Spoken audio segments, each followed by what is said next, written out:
Said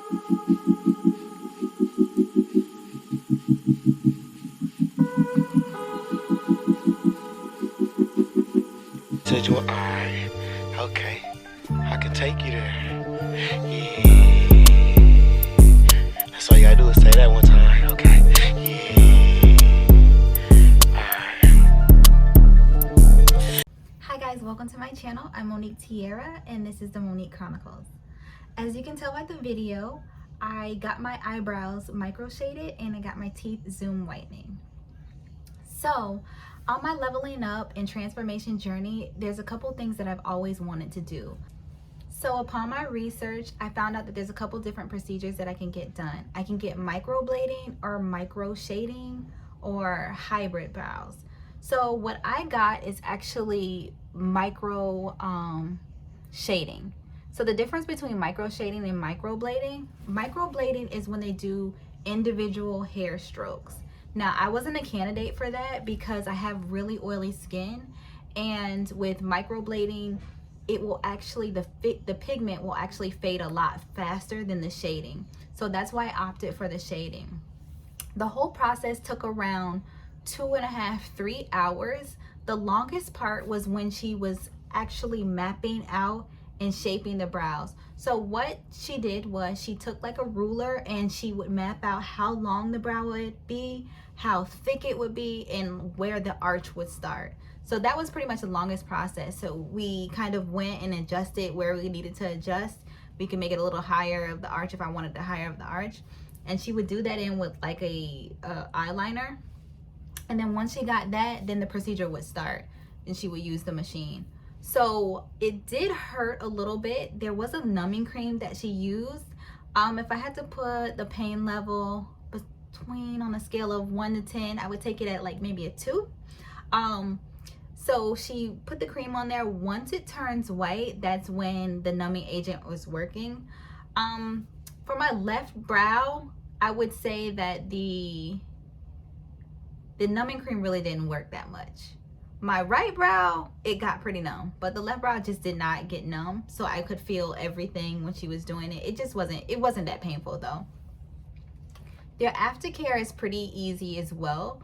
I just have to put a tattoo cream 3 times a day, keep the brows kind of clean and dry. I use a very mild cleanser, so when I'm washing my face, I don't use my traditional alpha hydroxy cleanser right now. I'm just using a very mild cleanser, so I don't disturb the brows.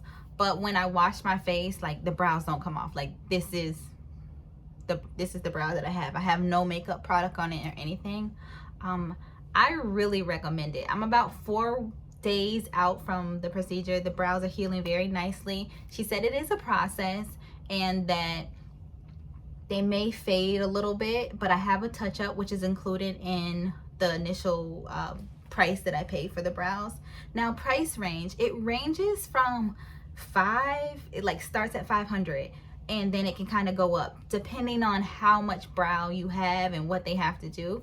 I'll insert a picture of my brows with no product, with makeup, and then immediately after the procedure, so you could see kind of where I started, how much brow hair I had when I started. Yeah, so it starts about $500 and then it kind of can go up.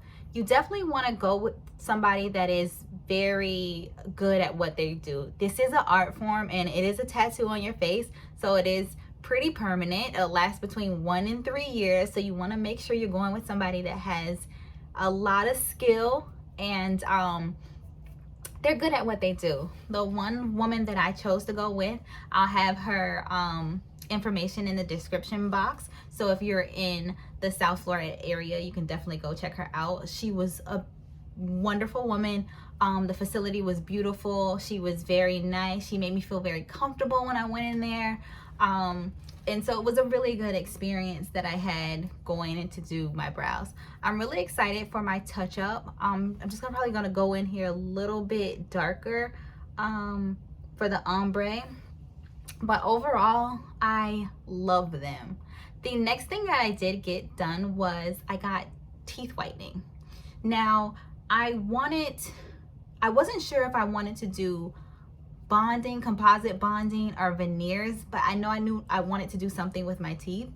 So upon my research, it said if you're gonna go that route, the best thing to do is to get your teeth whitened first. So what I got was a laser teeth whitening. It was really cool because what they do is they get like a mold of your teeth, and then they put a peroxide ingredient in there, and then you stay under a LED light for about 30 minutes. Now your teeth can they can whiten and shade from like from one shade up to like 5 shades in the first session. My teeth did not get that white. It only lifted maybe like a shade. And she told me that was because my teeth were relatively white to begin with. But if I would use like Crest white strips or whitening toothpaste after that, then I would see the whiteness of the teeth. And actually after, that was about 2 weeks ago, my teeth are whiter now than when I first left. And I think that's because I continuously like using my whitening strip, my Crest white strips daily. The daily white strips is the ones that I use. So immediately after that, you don't want to drink anything that would stain your teeth. So I stayed away from coffee, red wine, red pasta sauce, anything like that that would stain the teeth. And after that procedure, I kind of, like, I'm okay with my teeth now. Like, I don't know if I'm going to go for the composite bonding. I'm not exactly sure. The only thing that I may try, I might do like a Smile Direct or one of those subscription boxes that you have to like aligners to straighten your teeth. Drop down in the comments and let me know if any of you have tried any of that. Let me know if any of you guys have gotten microblading or micro shading and how far along you are in the process with your brows, and if you ever gotten teeth whitening. I got it. Those 2 procedures that I got, I really like. I really recommend. Just do your research when you're doing it to see if you want to do the microblading or the micro shading. All right, till next time. See you guys. Take care.